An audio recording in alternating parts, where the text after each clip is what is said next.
Hello friends, now let us understand what is multithreading in Java. Before we understand what is multithreading, first of all let us understand what is multitasking. Multitasking means executing more than one application at a time. So it is the capability of executing more than one application at a time, and at the same time each application runs in its own window. So every application, every program will be having its own window as shown below. So I am showing, let us look at this one graphically. So this is Microsoft PowerPoint application, and it is having its own window. And this is Microsoft Word application, it is also having its own window. And this is Google Chrome, it is also having its own window. So observe here, initially there was only one application and the taskbar is showing only one application is running. And when I started two applications, taskbar is showing two applications. When I started three applications, taskbar is showing three applications. So it is nothing but capability of showing, executing more than one application at a time. Now let us understand what is meant by multi-threading. In multi-threading, program is divided into number of subprograms and all the subprograms look executed simultaneously. It is something like a simulation. All the subprograms look like executed simultaneously. They are all not executed simultaneously. They look like all of them are executed simultaneously, but processor executes only one program at a time. Just now we said all the subprograms cannot be executed simultaneously. The reason is the processor can execute only one program at a time, and processor switches among these processes.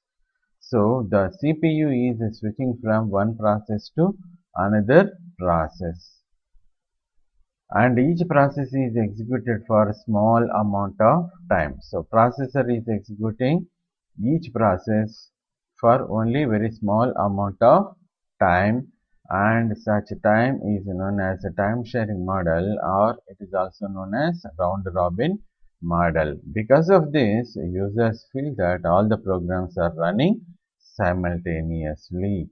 See the point, understand this point clearly. Each process is executed for a very small amount of time. Because of that, users feel that all the programs are running simultaneously. So user is feeling that one. It is not exact that all the programs are running simultaneously. Let us understand this one graphically. So there is a very large program which is divided into a number of subprograms. But at the same time, we have only one processor or one CPU, and let us see what happens. First subprogram is going into the processor, getting executed and returning. Later, second, third, and fourth. One cycle is completed. Second cycle is commencing, and second cycle is going on. Last, second cycle is completed. Now third cycle. In this way, in the round robin model, each subprogram is executed for a very small amount of time. That is what is known as a round robin model. So each subprogram is getting executed for a very small amount of time. Because of this, users feel that all the programs, all the processes are executed simultaneously. And now let us understand what is multi-threading.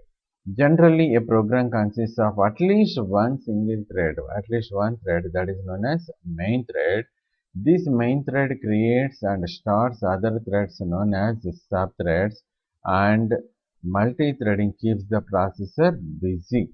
This is the main advantage of multi-threading. Multi-threading keeps the processor busy. This enhances the efficiency of the system. So overall system efficiency increases.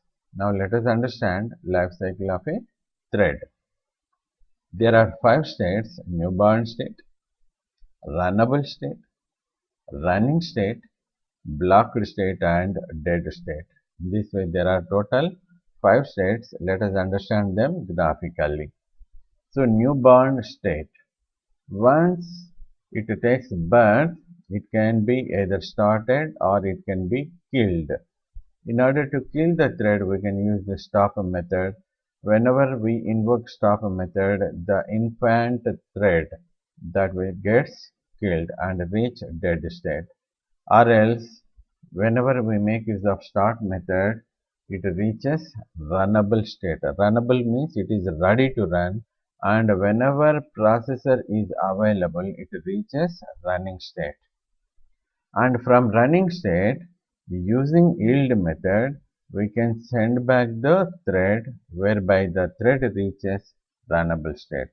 So, if there is any running thread, using yield method, we can bring it back so that it reaches a runnable state.